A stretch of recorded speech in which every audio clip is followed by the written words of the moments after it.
गत सरकार रे आपण माने देखिथिबे स्कॉलरशिप को नेकी सीएजी ऑडिट रे मध्य अनेक सजेशन सरकार को दिया जायथिला। से सजेशन गुडी को मध्य आमे एथिरे एनफोर्स करूछु।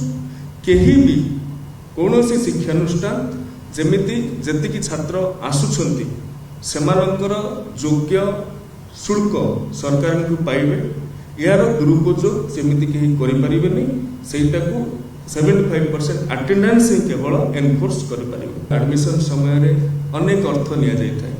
एडमिशन फी गोटे रही है, कॉलेज डेवलपमेंट फी रही है, सेमिस्टर फी रही है, से लाइब्रेरी ठू आरंभ करी लैबोरेटोरी ठू आरंभ करी एपरिक I card rentals NCC NSS ये अनेक फीस गुड़िक रही है।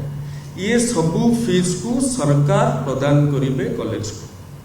तेणु कॉलेज माने बिल्कुल एथिरे कोनोसी प्रकार जे आर्थिक भाराक्रांत होइजिबे से माने योजना लागू होवा कारण एमिति न भाबिबा उचित। एवं उच्च शिक्षा विभाग रे प्रत्येक वर्ष कॉलेज माने केते पैसा छात्र छात्री ठारू नौछंती एडमिशन समय रे ऑनलाइन रे प्रदत्त करिथांती। पिला माने ताहाकू देखंती एवं सही अनुसार अप्लाई करिथांती। तेणु उच्च शिक्षा विभाग रे हमरो जदिओ विभिन्न कॉलेज रो फी स्ट्रक्चर अलग अलग अछि।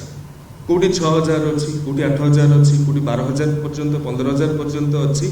किंतु जेहेतु एटा गोटे ट्रांसपेरेंट वे रे पोर्टल रे अवेलेबल अछि तेणु हमकु ए अर्थ प्रदान करिबारे कोनोसी असुविधा हेबो नै। रीएडमिशन समय मध्य गत वर्ष ठारू आमे योजना करिथिलु जे ए वर्ष रीएडमिशन साम्स माध्यम रे हेबो एवं ताहाकू आमे एनफोर्स करिबा कारणरू केजी टू पीजी पई मध्य हमकु सहयोग सहायता साम्स तरफरू मिली परिबो।